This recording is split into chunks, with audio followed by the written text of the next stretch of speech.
Phil, can you put us maybe in the room with the casting process, and you're working with Spielberg and I assume other producers, and how much say do you have as a first-time director? How much is you lobbying for the actors that you want? How does that work? In the end, the whole cast were, I was thrilled. I mean, you can see who I was surrounded with. I mean, you know, all these actors that have gone on to do great things over the years and who still hold up, I think, whose performances. So I felt extremely lucky to be, with Jeffrey and Philip and John and, Mitch, exactly, and so I got to the only real fight.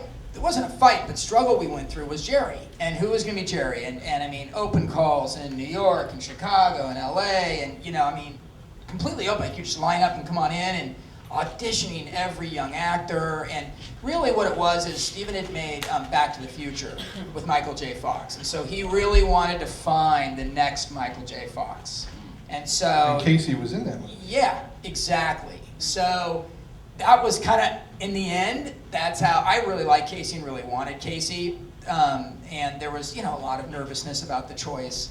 But in the end, I think it actually kind of helped him that he was in some way associated with Back to the Future, and Bob Zemeckis really liked him too, and so Bob put in a good word. But it was really just the whole. I remember at one point it was between Kasey and Kirk Cameron. Oh. Yes. Yeah. I tell you. Yeah. Kasey was great. He was great. I kind of hope Buddy would win if it was Kirk Cameron. So did you see Kasey early in the process or later? No, early. So he was dangling for a while too. Oh my gosh.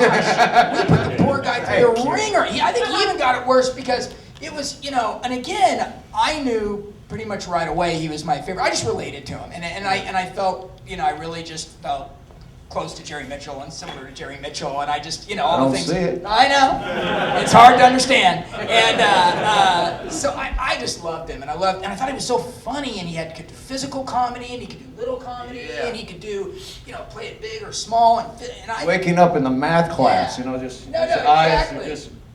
There's all kinds of I haven't seen it in years, but you see clips here and there, but not on the big screen, and just watching some of the little teeny things he's doing with his eyes. All you guys, I mean, for as broad as the movie can be, there's oddly some small stuff in it that I'd kind of forgotten, and you particularly see on a big screen that you don't necessarily see at home or a YouTube clip or whatever. That I was, so yeah, it was really funny. We filmed, we did screen tests. I thought we were like, what are we making, The Godfather? It's a little teeny high school movie in Utah. And they were like, oh, this is gonna be a hard decision. I was like, I got him, I like him, there we go. We did it, there he is. Oh, we gotta test it, we gotta be sure. And I was like, oh my Lord. I was like, what's it like if you're doing a huge movie? Oh. Yeah, well, I never found out. But, peaked right about there. But it was, yeah. So, but it was, I have to say, honestly, more often than not in casting, people come in and if I'm in the room and it's just me and the casting director, you don't have any, it's just the two of us and the actor. For me, I just go boom. It's not I don't draw it. I just go, there's the guy, there's the girl. Sometimes you'll see 2 or 3 really good and you have to bring them back to kind of just see if there's nuances. But in general, you get it. You do. This guy walked in. It's so funny because I remember now the process. But in my mind, I would have said, if I was here alone, I said, "Oh yeah, no, we cast Richard the day we met him." That's what you would say. Because in my mind, it was done. In my mind, it was drawn out. But I always knew he was going to be Buddy. Wow. He just didn't know. No, I didn't, and it wasn't until I was offered another movie. Yes. I was offered another movie across the... See, I came out here to be in the movies with $100 on the bus, and I called my dad. I said, all right, I'm up for 3 O'Clock High and this other thing called Winter People or something like that. I was supposed to play a guy in the Louisiana Bayou who molested... I remember this now. Yeah. I was like, he's going to the swamp? Yeah. We gotta stop him. So I left town. I said, I got 2 movies, Dad. Fly me home. He flew me home. I'm like, I almost lost both of them, I thought. But eventually, of course, I wanted to do Buddy Revell. And People, I have to say about his performance, people still, to this day of all ages, will end up, you know, in various conversations, they'll just say, oh, you know, 3 O'Clock High, and it always starts with Buddy Revell. Man, I tell you. Every single time. And what's crazy, I mean, I don't make, they remember his name. You know, like they remember Buddy Revell. They're not like, oh no, the guy he had to fight, the big guy. They're like, oh man, don't mess with Buddy Revell. When he touches him in the bathroom, I'm like, what? It's 20 years ago. Yeah, man, I tell you, every day of my life for the last 20 years, Oh, that somebody's must be fun. come up and says, Buddy Revell. I'm like, oh man, thanks, man. So, I mean, it's My like- brothers, I have 4 brothers, Yeah. right? And they go, you'll never make a better movie. Right after they saw that movie, I'm like, thanks, that's my first. Asshole. same way I felt. So, you know, it was, yeah, it was weird. You know, so whatever I do for the rest of my career, you know, Me. once James Bond, the first one, dies and goes, you know, Yeah. they'll say James Bond died that day, right? So they'll go, that Buddy Revell passed away. I can do anything else in my life, I guess. Well, we'll see. Yeah, thank you. You got my number? Yeah. Richard, can you and Phil talk about how you established the physicality of your performances, Buddy? Because it's very specific. And Phil came up to me like for the, oh, it's so funny. We were upstairs after we shot the library scene up in the lounge, if you can believe that. And these 2 guys came in with big cigars, and they were like, they kind of bumped into my chair. I said, oh, excuse me, man, sorry. And they're like, oh, you know, I think they were disappointed, you know. And they turned out they were the writers. Yes. The 2 writer guys. Yeah. And they sat down and says, oh, you're playing Buddies. Yeah, yeah. Goes, what scenes you do today? I said, oh, we did the library scene. They go, the library scene? They didn't know about it. Apparently Yeah. you wrote that scene, Yeah, I right? did.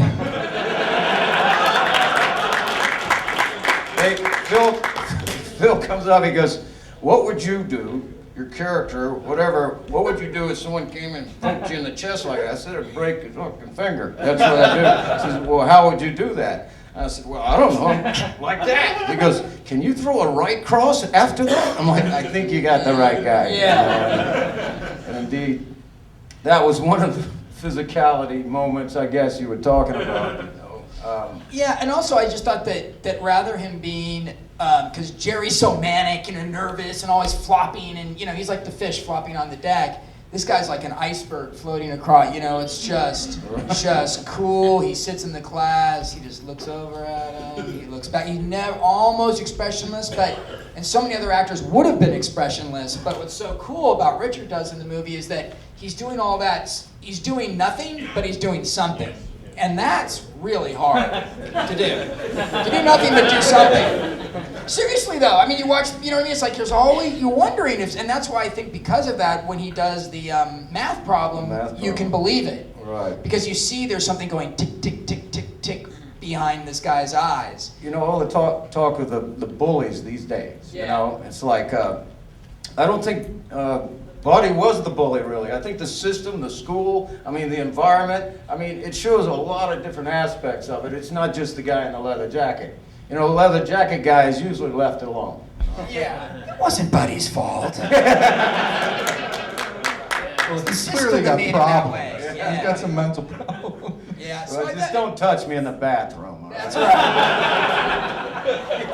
And also, I think the idea of it was that he's always in control. And really up until that pop in the nose, or early in the fight, when he suddenly, and you just see the rage. It was like almost like the first time he'd ever been hit. You know what I mean? And Right. yeah, and he draws, and probably the first time it's ever been drawn blood. And it just kind of puts him in a rage, you know, this kind of rage zone, which I think is part of why he ultimately, okay, talk about overthinking it, but No, but you're part right. of why he ultimately can lose is That's because right. he gets that lucky shot in, and from that lucky shot on, you kind of, you know what I mean, he has a chance because Yeah, of that. but 'Cause he now lost Buddy's- control. Yeah, because up Yeah. until then, and that's why Buddy's like, "Argh!" After that, he's kind of the raging bull, because up until then, he's in control, and then at that point, he loses it, and that's what gives Jerry his chance. You know, I always had one problem, maybe I told you 5 years ago, you know, but when the editor of the newspaper hits Buddy against the van, Yeah. Twice? Come on, man. Twice? Yeah, it was a double cut. That's a cheat. That you only hit him once. He only hit you once, and then but remember, then he and the sister have this long talk over by the car while this guy's doing nothing to you. So I said, bam! Oh, he did it again! Bam, bam! Hey, I needed a few her. more times. I needed her to get him the bus. I was not going to. So I'm like, well, I'm gonna have to extend that little moment, and so I just double cut it against the van. Okay. Yeah. All right. So it was happening. It was done. Yeah, it was the Just same once, action but- twice. Okay. Exactly. Okay. Thanks. Two for different working takes. that out for me. Yeah, that was one of the many cheats we. Philip, do you remember anything about working with Kasey or Jeffrey Tambor? I remember it was the first time I met Jeffrey, and we've since appeared in a few other things together over the years. And we always discuss 3 o'clock. Oh, that's funny. And, that experience up there in Ogden, Utah, which I was in rehearsal for a play that was to open at the Los Angeles Theater Center at the time. And the way the scheduling worked out, I had to leave just as we were coming up to the first week of previews. And I was supposed to go and come back in 4 or 5 days. Yeah. But there was some snow problem. Yeah. And I stayed there for 3 weeks. Yeah, there was a huge. They pay you though, right? Yeah, it snowed. There was a huge weather front, and we were supposed to do that ending outside, that's and so right, we couldn't outside. do the big fight because it was all covered in snow. And so we had to stay inside, and we kind of trickled out the scenes Well, inside. 2 things happened as a result of being up there. One was I never did the play. I always had to open it and then play. And when I came back, so well, he was great. What was the point? Oh no, I didn't know that. Do that. Yikes. However, I had read for a pilot for ABC called Mariah. It was a TV series, an hour dramatic show that focused on the lives of the people who ran the prison. And I was the warden. I mean, I had read for the warden. And I Don't had read really for see that. I had read 2 or 3. I had read 2 or 3 times for it, and there was a callback for the network. They were very interested. I was in Utah. I couldn't get back. And a lot of phone calls with my agent and whoever the production supervisor was on 3 o'clock high, and there was talk about could I get back and get back. I mean, like a quick trip down for an hour and come back. Not impossible, but pretty tough to do that and keep everybody's schedules honest. Okay, what happened is that my agent, I don't know how they did this. When I was supposed to be there, my agent didn't tell me. My agent went instead to that network reading for that part. He said he's working in a movie directed by America's most brilliant young director, which is being produced by Steven Spielberg. His role is so important and so vital to the film, they won't let him, this is true, they won't let him go. He would love to be here, and he'll come and read as soon as he gets back. And they said, well, we have to make a decision now. But in fact, owing to the baloney put out by my agent, I did get the part. Oh, there you I love stories like that. I never read for the network. go. There. All right. And we shot 11 episodes, and they cut it after 8. That's 8 jobs though, or 11 jobs, But right? you know, I've often thought, had I read for it, I have a feeling I would not have gotten it.